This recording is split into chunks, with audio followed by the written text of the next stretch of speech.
Cars sit nose to tail on Georgia Street, engines idling, exhaust mixing with the salt smell coming off the river. Nobody leans on horns anymore. People learned fast that noise pulls trouble. I keep my hands on the wheel and stare down the line toward the bridge, trying to spot movement that looks organized, trying to spot anything that looks official. There is nothing official left here. I see a city bus turned sideways across an intersection, doors open, passengers gone, and two men arguing near the rear tire with their palms up, both acting tough because neither one has an actual plan. My phone buzzes once, then goes dead again. The message preview shows my sister's name, Carmen, and then nothing loads. I hit call anyway. No ring, no voicemail, just silence and a gray screen that tells me what I already know. The towers are overloaded or down, and the only reason I still have battery is because I kept a charger in my glove box and I am not burning it on scrolling panic videos. A helicopter passes low over the water, not a police bird, something heavier. It tracks south, slow enough that I can see the side door open and a figure clipped in. The rotor sound rolls through the neighborhood and makes people look up. A couple in the car next to me start talking fast, pointing at the sky, then at the street, then at me. Because everyone wants a witness, the helicopter keeps going and does not circle back. On the sidewalk, a woman drags a rolling suitcase with one wheel stuck sideways, the plastic rattling against broken pavement. She is not dressed for travel. Sweatpants, a fleece, hair tied up, one sneaker, one sock. She keeps looking behind her and not at the cars. That tells me more than any news broadcast. She is reacting to something moving. Farther up, there is a sound that used to mean nothing to me. A short scream, then a second, then a burst of yelling that turns into a scatter. People between cars start backing away from something I cannot see. A man climbs onto the hood of a sedan and points hard toward the median, trying to direct someone, and I watch his face change from anger to disbelief. He jumps down and runs. I could sit here and wait for the line to unclog, but the line is not going to unclog. The Bay Area does not do graceful failure. It does overload. It does cascade. One small problem stacks on another until the whole system locks up. I do not have a family cabin or a bunker. I have a half-full tank, a work truck with tools, and one place I know that is built to swallow people without asking questions. Mare Island Naval Shipyard. Vallejo, rust and steel and empty docks. I worked short contracts there when I needed the hours. I welded handrails, patched hull plates, did ugly jobs in hot compartments that smelled of old paint and oil. Every time I signed out at the gate, I thought the place felt too big for the city around it. Now that size feels useful. I crank the wheel, ease my truck up onto the curb, and roll forward at walking speed, cutting past a row of stopped cars. A guy shouts at me, then thinks better of stepping in front of a moving vehicle. I keep my eyes on the gaps between vehicles, ready for someone to lunge out and grab a door handle. 2 blocks later, I turn down a side street, and the noise behind me thins out, replaced by distant sirens that keep looping because nobody is coming to shut them off. The closer I get to the waterfront, the more abandoned the street looks. A few storefronts have their gates half pulled down, people inside moving quick, grabbing what they can. A liquor store window is already cracked, and I see a man with a hoodie using a broken broom handle to pull bottles through the gap. He looks up at my truck with a flat stare. I do not slow down. At the edge of the Mare Island perimeter, the real fence starts. Chain link with old barbed wire and sections repaired with mismatched panels. There are official gates, cameras, signs. There are also weak spots, places nobody bothered to fully fix because it was cheaper to slap a patch and call it secure. I remember one from a job 2 years ago, behind a storage yard where a forklift had nudged the fence and bent it enough that you could squeeze through if you did not mind tearing your shirt. I park behind a low concrete barrier and kill the engine. The silence inside my truck feels wrong after all that road noise. I take stock fast. Headlamp in the center console, work gloves, bolt cutters under the back seat, a small pry bar, 2 bottles of water, a bag of beef jerky, a cheap rain jacket, a first aid pouch with tape and gauze, my welding hood, 3 spare packs of welding rods. The 12 gauge is in a case behind the passenger seat. I keep it because my uncle gave it to me and because some jobs send you through ugly areas at night. It is not a hero thing. It is a last option thing. I keep it unloaded and I keep the shells separate because the fastest way to turn into a problem is to carry a loaded gun when you are scared. I step out and immediately regret it. The air is full of small noises, not dramatic noises, the kind of sounds that make you realize how thin the line is between normal and empty. A distant crash, a dog barking and then stopping, a faint repeating alarm. I shut my door softly, not because I am being polite, because I do not want to advertise myself. I move along the edge of the storage yard, keeping my back to the concrete blocks, eyes scanning for anyone already using this spot. I see nobody. The fence comes into view, bent and patched with a strand of baling wire someone twisted through the mesh. I crouch and push on it. The wire holds, but the bottom corner gives. I slide my bolt cutters in, snip the wire, and ease the mesh open just enough for my shoulders.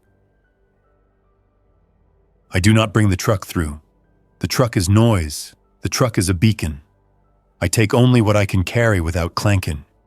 Headlamp on my forehead, gloves on, bolt cutters clipped to my belt, pry bar in a side loop of my bag, water and food stuffed deep. I leave the shotgun case in the truck for now, and that choice tastes bitter, but I keep moving anyway.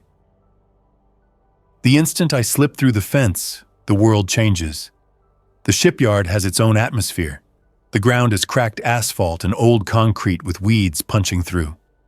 The air smells of salt, sun-warmed rust, and old fuel. Stacks of scrap metal sit in organized piles that used to mean inventory and now mean cover. Tall cranes tower overhead, still and silent, their cables hanging limp. I walk low and quick, using the scrap piles to break my outline.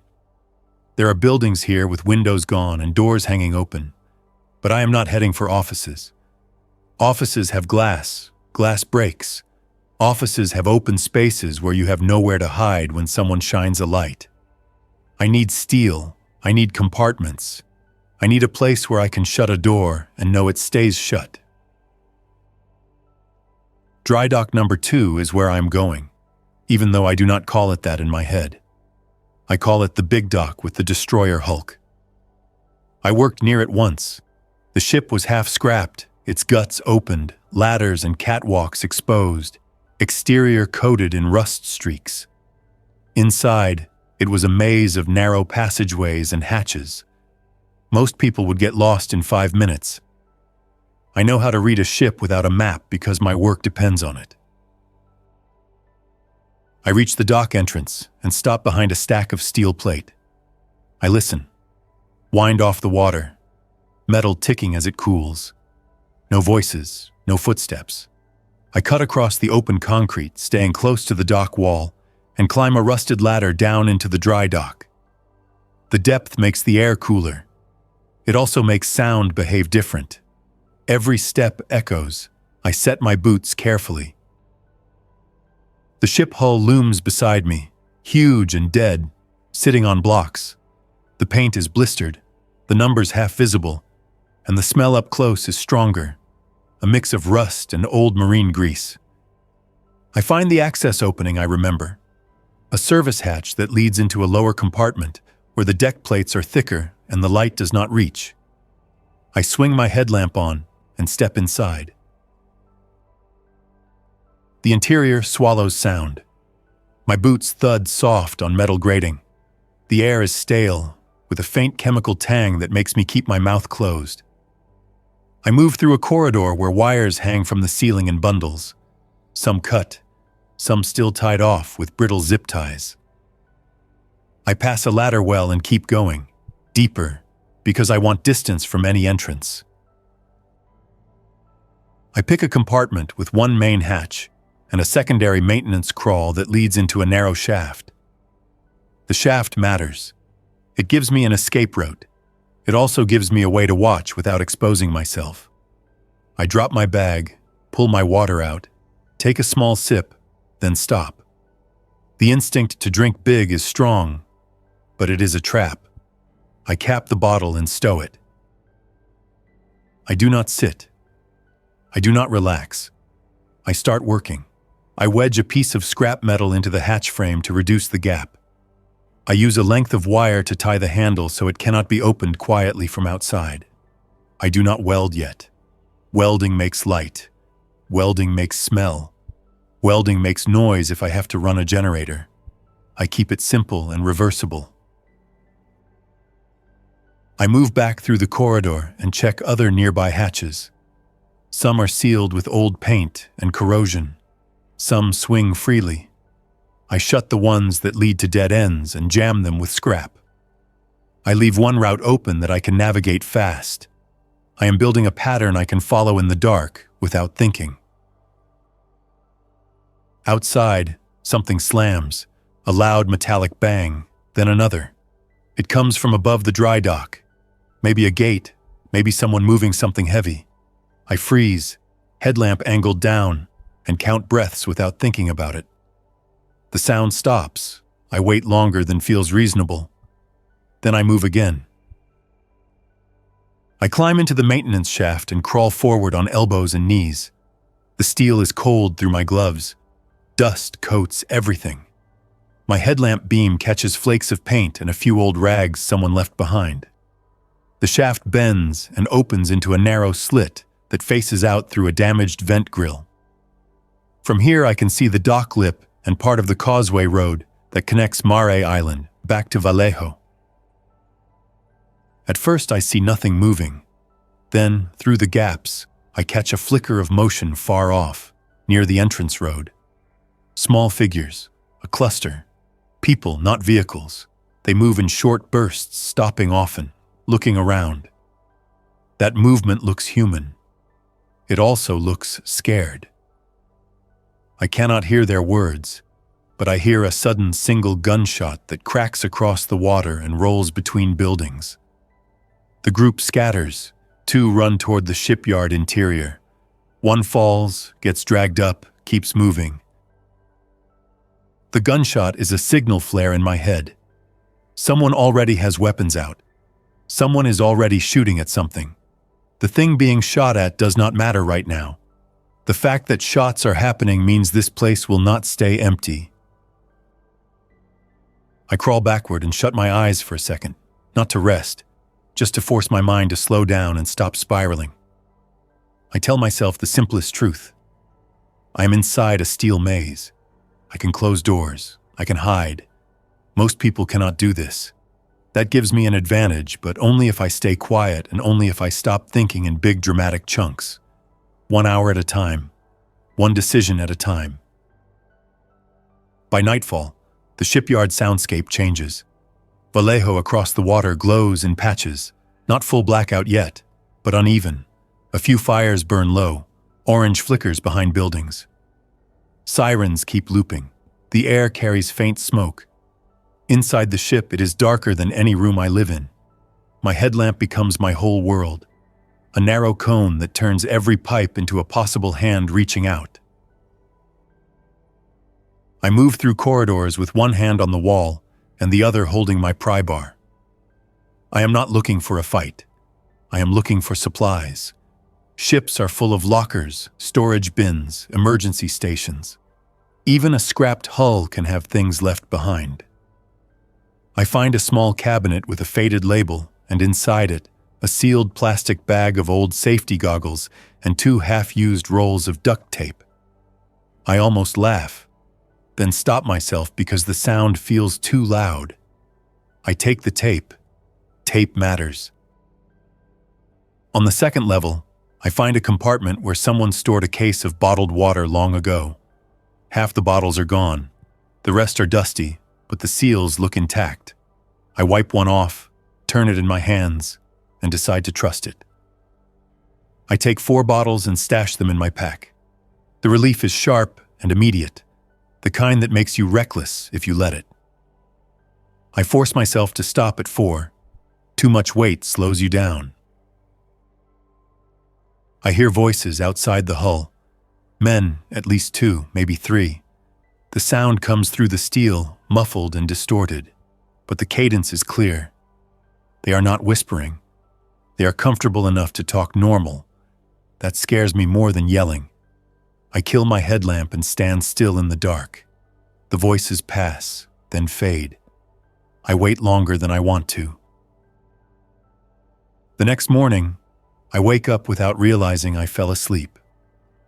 I do not remember the moment I drifted off, only the shift in light through the vent grill that tells me hours passed. My body is stiff from lying on steel. I sit up slowly and listen before I move. Somewhere in the shipyard, metal grinds against metal, a long scraping sound that repeats. Someone is using a tool. The scraping continues, then stops. Then a sharper, higher-pitched grind starts. Angle grinder. That is what it is. The sound carries. If infected are real, if the stories are not just mass panic, that noise is a dinner bell. I crawl back to the vent slit and watch. Down by the warehouses near the water, a small group has a pickup truck backed up to a scrap pile. 2 men are cutting something free, sparks flying. Another man stands on lookout with a long gun held loose but ready. He keeps turning in circles, scanning. A 4th person, a woman, digs through a bin and throws pieces into the truck bed. Their movements are practiced. This is not a random grab. This is a crew. Across the causeway, I see movement that does not match them. Figures stumble in the street, single bodies moving without the small teamwork signals humans do. One bumps into a parked car and keeps pushing against it, hands splayed, head down. Another drifts into the open and snaps toward the grinder noise, then starts running in a straight line with no hesitation. The crew sees it too late. The lookout shouts, raises his gun, fires twice. The running figure does not drop. It closes distance fast. The lookout backpedals, trips on debris, scrambles up, fires again. The woman at the bin runs first, smart, heading for the truck. One of the men cutting metal tries to keep cutting for 1 more second, then abandons the tool and runs. What happens next is messy, but not cinematic. The running figure hits the lookout, and both go down behind a stack of sheet metal, out of view. The other 2 men slam into the truck doors, trying to get in. The woman gets the driver's side open, climbs in, and starts it. The truck lurches forward, slams into a pile, reverses, and then tears out, leaving 1 man behind because he fumbles the handle and gets crowded by more figures that appear from behind a building.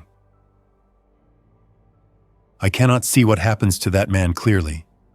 I only see him shoved hard, then vanish behind moving bodies. I hear his voice once, then it cuts off. The grinder still whines because the trigger got stuck, or the tool fell in a way that keeps it running. That noise keeps pulling more bodies in. I crawl backward from the vent and sit with my back against a bulkhead. I do not talk to myself. I do not pray. I take out a bottle of water, drink 2 small mouthfuls, and put it away. My hands shake enough that I have to press my wrist against my thigh to steady it. Not from fear in some dramatic way. From the reality that this is not civil unrest or looting. Those figures moved wrong. That running was too direct. That lack of hesitation was not human. By the end of the second day, the shipyard is not empty anymore. People come in waves. Some are alone, sneaking, looking for a hide. Some are in groups, loud, convinced the fences mean safety. I see one family with a stroller try to push along the road inside the perimeter, then turn back because something chases them from behind a building. I do not see them again. I start marking time by tasks. Morning, scout from the vent. Midday, move supplies deeper. Afternoon, check for alternative exits. Night, stay still and listen for footsteps on the deck above my compartment. The ship becomes my apartment, my bunker, my trap. The longer I stay, the more the corridors feel familiar. And that familiarity is dangerous because it tempts me to wander farther than I should. On the fourth day, I make my first big mistake. I hear banging on steel, sharp, repeated, close. It comes from within the hull, not outside. I convince myself it is a loose panel in the wind. I grab my pry bar and move toward the sound. I turn a corner and find a hatch half open and a shape inside a small compartment, hunched low. The figure lifts its head toward my light. The face is smeared with something dark. The eyes look unfocused and too hungry. It lunges with a jerky speed that does not match the cramped space. I slam the hatch shut between us and throw my shoulder into it. The metal vibrates with impacts from the other side. I do not stand there and fight. I do not open the hatch to finish it. I wedge a scrap bar through the handle, jam it against the frame, and back away fast. The impacts continue, then slow. The thing inside keeps scraping at the hatch, nails or fingertips making a dragging sound that turns my stomach. I retreat down my chosen route, sealing 2 more hatches behind me with wire and scrap. Now I know for sure, these things are not only outside. Some wandered into the hull before I did. Some might be trapped in compartments, waiting, silent until sound wakes them. Every corridor is now a risk. I change my pattern. I stop using the same routes too often. I stop doing long searches. I move slower, listening for the smallest scrape that could be a foot on grating. I start leaving bait sounds at a distance, small taps on pipes, then backing away and watching. When I tap a pipe near one corridor, I hear a faint answer from behind a sealed hatch. That tells me I sealed something in, and that is good. But it also tells me I must never open that hatch again. A week in, the shipyard becomes louder for a different reason. Armed groups, not police, not military. Men in work boots and tactical vests, mixed gear, some with rifles, some with pistols, some carrying cutting tools. They move with confidence that comes from numbers. They start stripping copper from buildings and scavenging fuel from old tanks. I watch them haul jerry cans across open ground, talking loud, laughing too much. They believe they are the strongest thing here. They bring generators. The low rumble runs for hours and echoes between warehouses. At night, the generator lights glow, harsh white, and the shipyard becomes a stage. The infected drift in, drawn to sound and light. The groups shoot, burn through ammo, then get quieter for a few hours. By the third night, I see one crew dragging a dead generator away, maybe broken, maybe out of fuel, and the crew looks angrier than scared. Anger makes people stupid. I start hearing boats. Not big boats, small skiffs, the kind you can push off from a pier, the kind you can use to move from one side of the yard to another without walking through open areas. The gangs realize Mare Island is a natural island, with water on both sides. Water is a barrier. Water is also an escape route. A rational part of me thinks I should leave before I get trapped between gangs and infected. Another part of me knows the streets outside are worse, full of cars and bodies and people who will kill you for a bottle of water. The shipyard is dangerous. but I understand it. I understand steel. I understand hatches.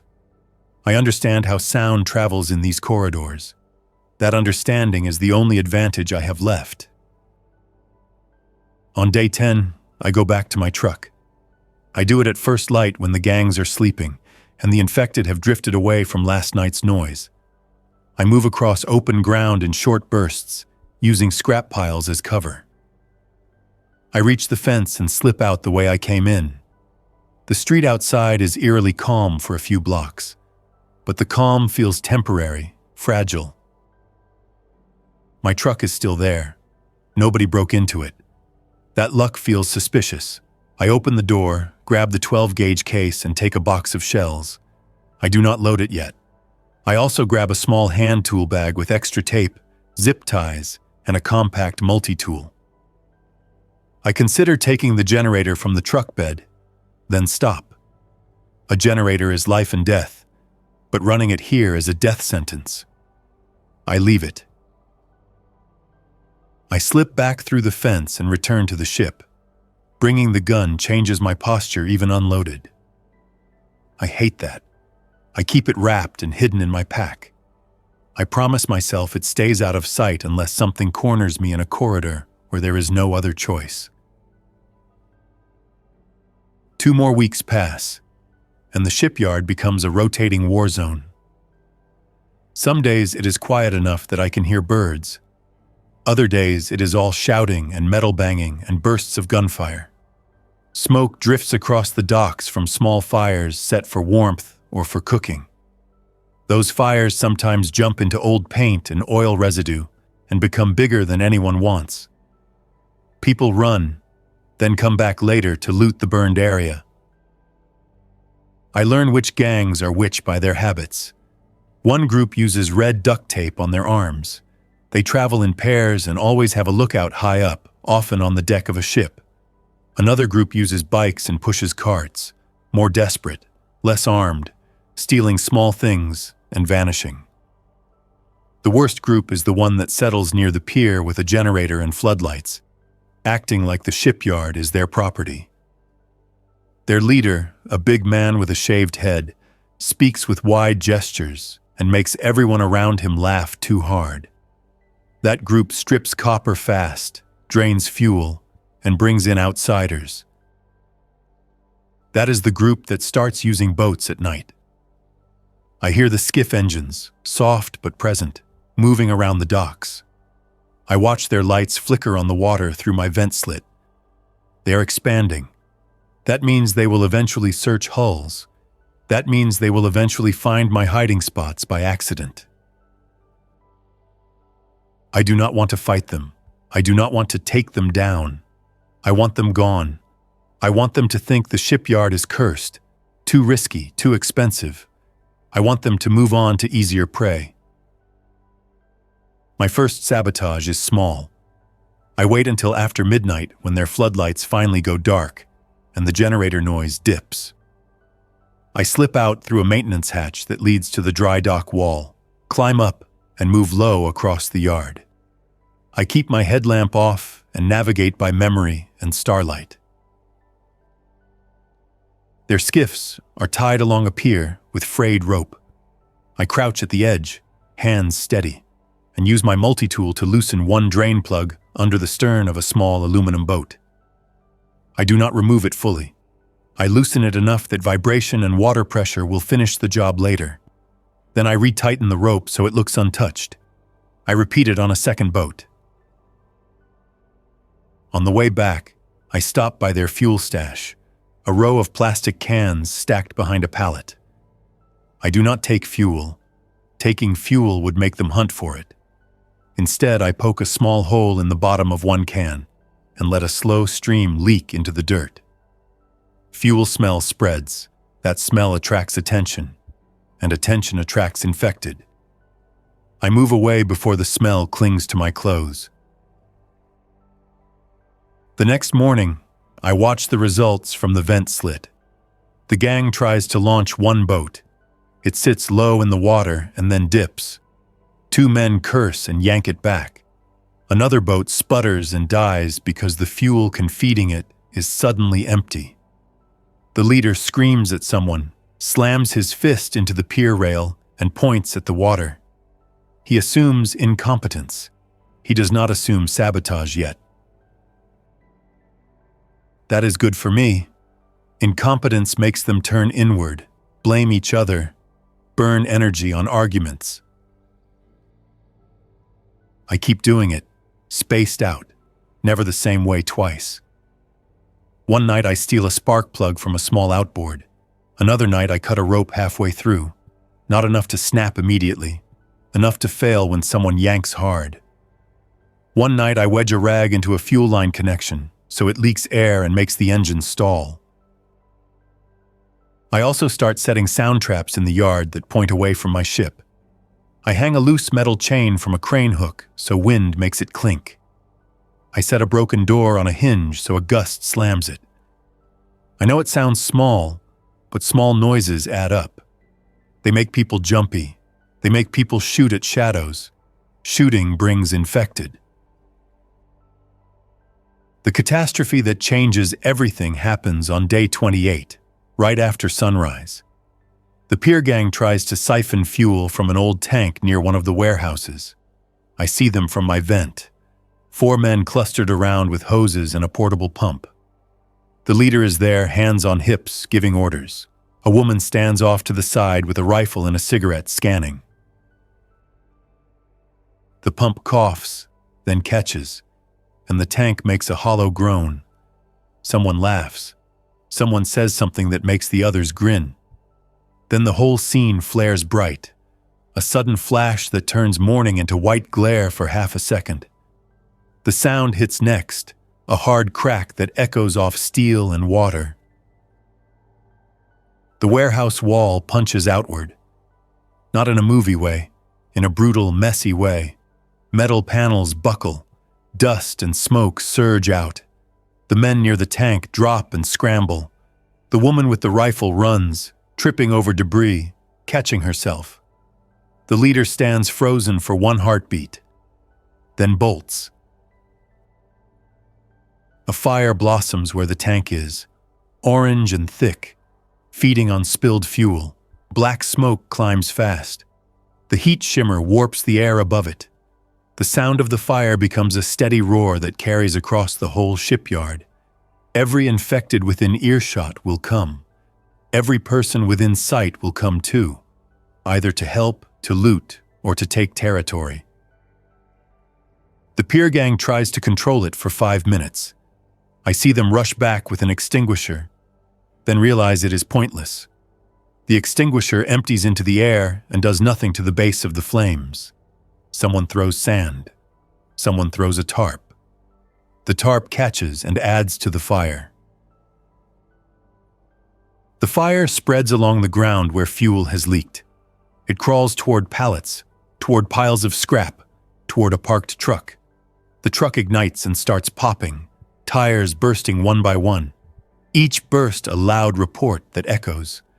Those reports pull more motion in from the causeway. I crawl backward from the vent, grab my pack, and start moving deeper into the ship. Smoke will fill the yard. Smoke will eventually drift into the hull through vents and broken seams. I do not know how fast, but I do not wait to find out. Inside, I choose a route that leads up and away from the dry dock floor, toward higher compartments where air can stay cleaner longer. I move through ladder wells, hands on rungs, boots careful on each step. I keep my headlamp angled low, not because it matters inside the ship right now, but because habit keeps you alive. I stop once to listen. I hear the fire outside. I also hear something else now, closer, a rapid series of impacts on metal somewhere inside the hull. Something trapped is waking up from the noise. I do not investigate. I change my route and seal a hatch behind me with wire and a scrap bar. The impacts get fainter as distance grows. I keep moving. By midday, the shipyard is chaos. I watch from a different vent opening on the upper level, peering through a jagged gap that used to be a cable pass-through. Smoke hangs low over the docks.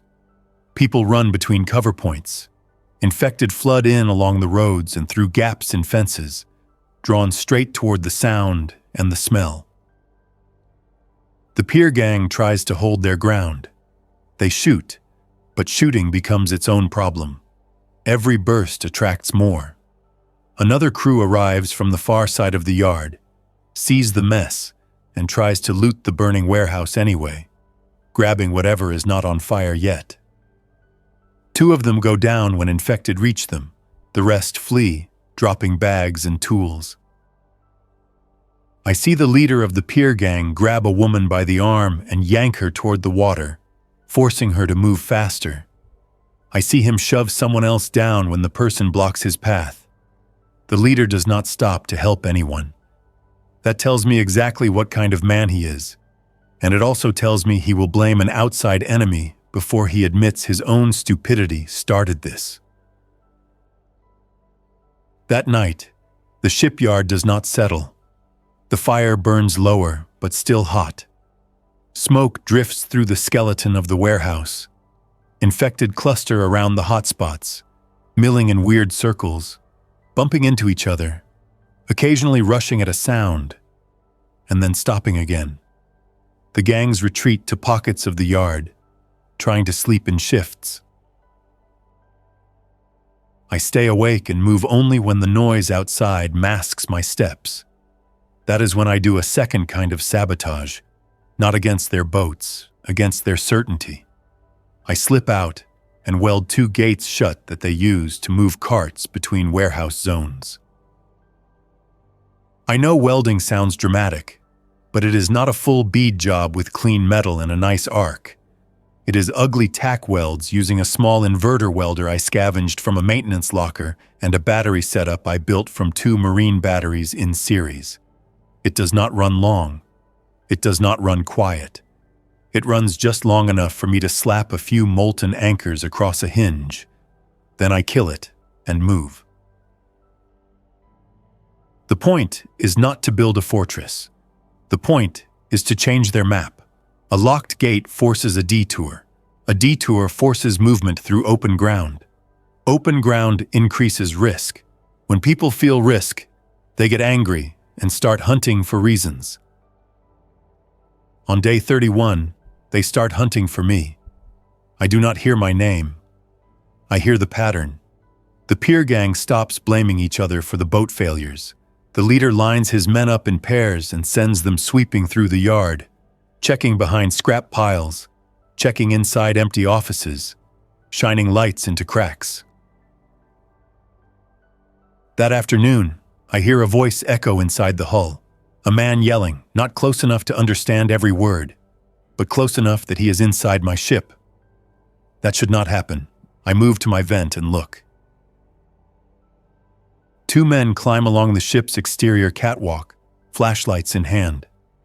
One points at a seam where the hull meets a cut section. He taps the steel with something heavy, listening for hollow spaces. He is doing what I would do. That means he is not dumb. That is the most dangerous kind of enemy. I retreat and choose a decision that feels wrong but logical. I do not let them explore deeper. I make noise on purpose, away from my main hide. I go to a compartment I can abandon, kick a loose metal bucket so it clatters down a corridor. Then I retreat through a hatch and seal it behind me. The men hear it. I hear their boots on the grating. I hear them move toward the sound. I hear a flashlight beam sweep across a bulkhead through a vent gap. They are closer. I slide into my maintenance shaft and crawl fast, elbows scraping, dust in my mouth. I reach my main compartment and shut the hatch without slamming it. I wait. The ship holds sound, but it also distorts it. Footsteps can sound farther than they are. Voices can bounce and land in the wrong corridor. That works both ways. A few minutes later, I hear a sharp yell, then a second yell, not a battle cry. Surprise, pain. Something inside this ship is still alive in the worst way. The men have opened a hatch they should not have opened. I do not celebrate. I do not move toward it. I sit still, hands on my pack straps, ready to move if the sound turns toward me. The yells fade into running footsteps. The men retreat. A hatch slams. Then another. Then silence broken by faint scratching from somewhere deep. That buys me time, but it also escalates the gang's anger.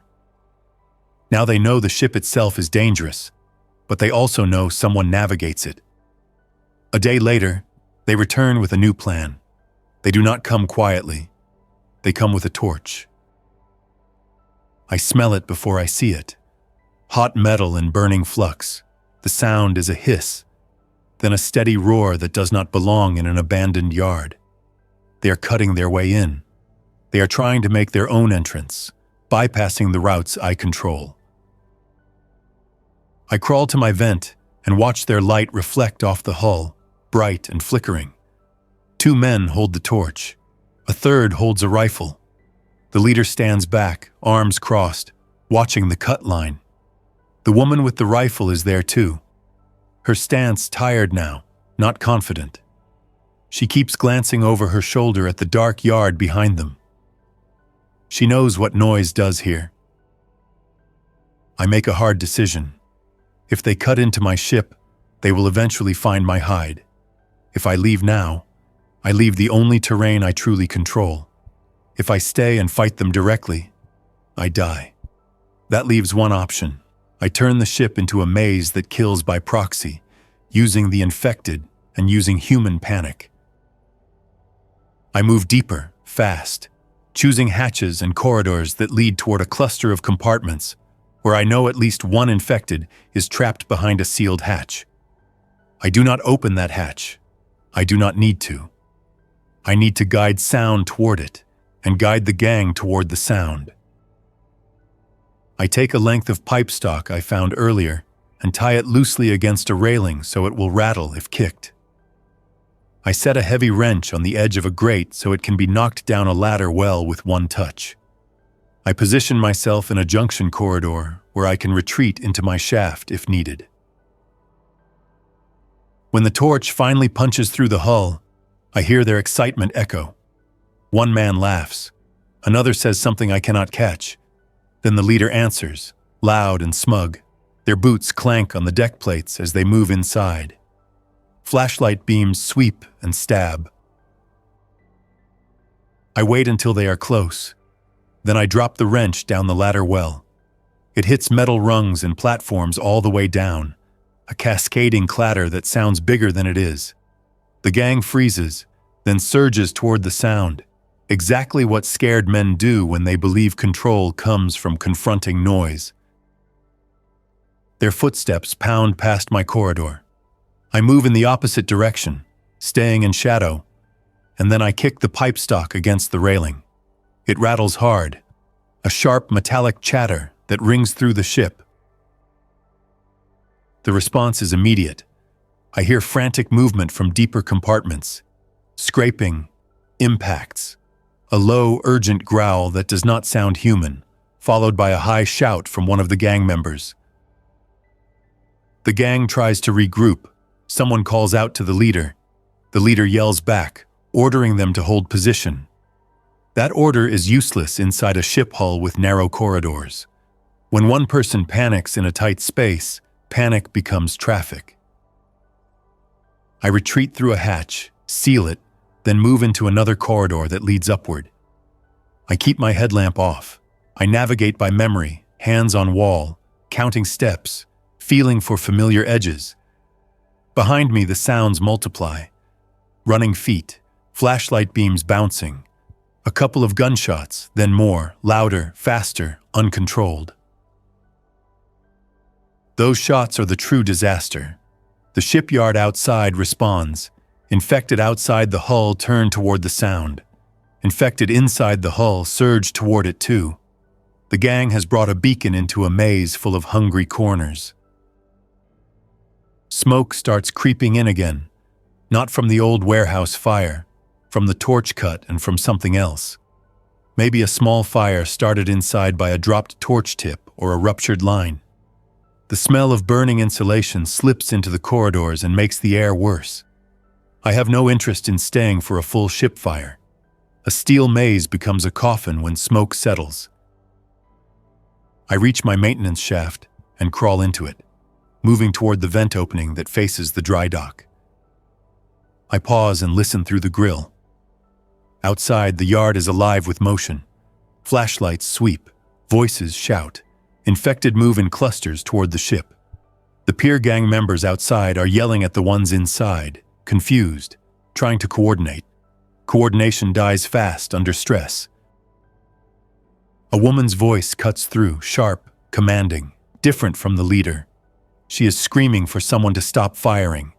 The leader responds with rage and denial. Then his voice cuts off mid-yell. I cannot see what happens to him, but the rhythm of the group changes.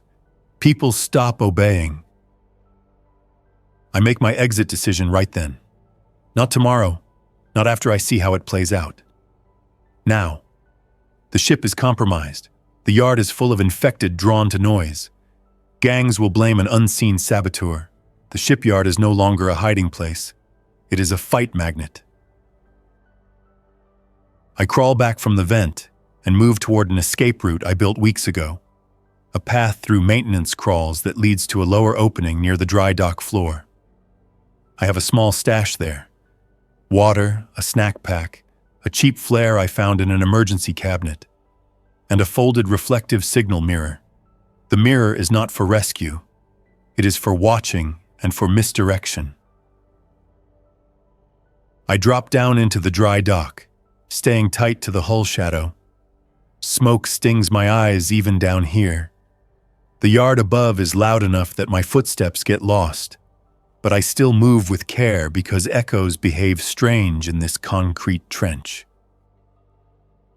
At the far end of the dock, there is a service gate that leads into an old drainage corridor beneath part of the yard. I found it on week 2, a concrete tunnel with a rusted ladder and a chain that used to keep people out. I cut that chain days ago and replaced it with a loose tie that looks intact from a distance. That is my real exit, not the fence hole. The fence hole is too obvious now. I reach the gate and freeze. A figure stands near the ladder opening, half in shadow. Female posture, hair pulled back, rifle slung low, shoulders tense. She looks around fast, not scanning for infected in the usual way, scanning for people. When her flashlight beam swings, it catches my boots for half a second. I keep my hands visible and stay still. If I run, she shoots. If I rush, she shoots. I speak softly, voice low enough that it does not carry far. I am not coming for your stuff. I am leaving. She snaps her light up toward my face and her stance shifts, ready. Her voice is rough from smoke and shouting. You did this? I kept you out, I say. That is the closest thing to truth I can give without explaining everything. You brought a torch into a ship. That finished it. She hesitates. In that hesitation, I see what she is. Not a monster, not a hero. A person who attached herself to the strongest group and now realizes the strongest group is collapsing. She looks past me toward the ship. Hears the noise, hears the gunshots, hears the rushing movement outside, and makes her own decision. Get down there, she says, pointing at the ladder opening. Go, I am not dying on this island. I do not argue. I move past her at a steady pace, not sudden, and climb down into the drainage corridor. The air is cooler here, damp, smelling of concrete and old water. The sound from above is muffled, but still present. She follows, boots clanging on the ladder rungs behind me. At the bottom, she keeps a few feet of distance, rifle angled down but ready. Where does this go? She asks. Out, I answer. Away from the road. It comes up near the old service lot north of the yard. We move through the tunnel in silence. Not because we are bonding, because talking wastes air and draws attention. The tunnel is narrow enough that if something blocks it ahead, we are trapped. I keep my headlamp on the lowest setting and aim it at the ground.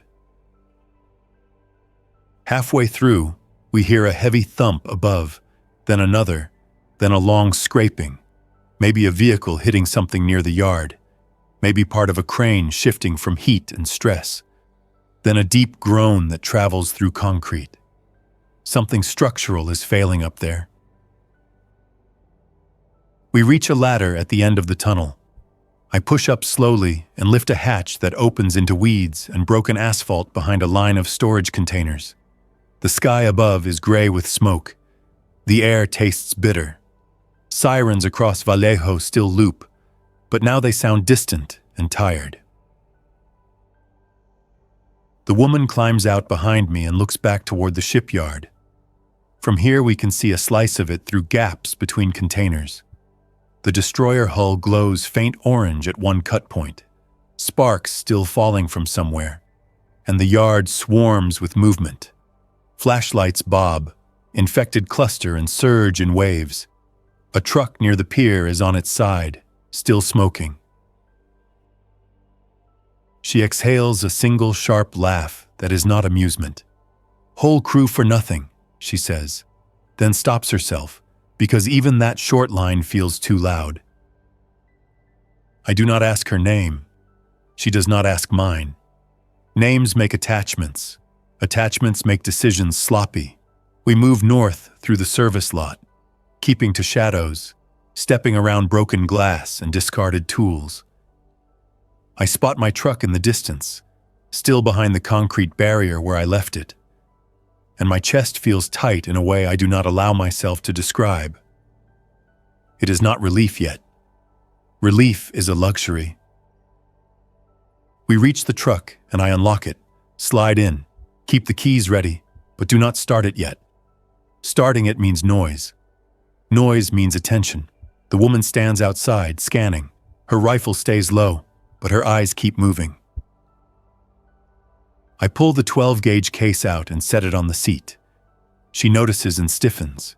I shake my head once. "Not loaded," I say. "I do not want trouble." She nods once. Then she surprises me by stepping back and turning her face away, giving me a moment of privacy. That small human gesture hits harder than any speech. I start the truck and keep the engine idle low. I do not gun it. I do not slam doors. We roll out slow, tires crunching gravel, then turn onto a side street that leads away from the waterfront. Vallejo ahead is a patchwork of danger. Some blocks are quiet. Some are full of abandoned cars. Smoke columns rise in different directions, each one marking a disaster that nobody contained. We drive with windows up, not for comfort, for smell control and to reduce noise. We avoid main intersections. We avoid crowds. Once we pass a group of people gathered around a fallen streetlight, arguing about whether to move it. Nobody looks at us with curiosity. They look at us with calculation. I keep my gaze forward. At a four-way stop, a man steps into the road holding a bat and raises it toward my windshield, signaling me to stop. His face is hard and sunburned, eyes bright with the kind of confidence that comes from thinking fear equals power. The woman beside my truck lifts her rifle a few inches, not aiming, just showing a boundary.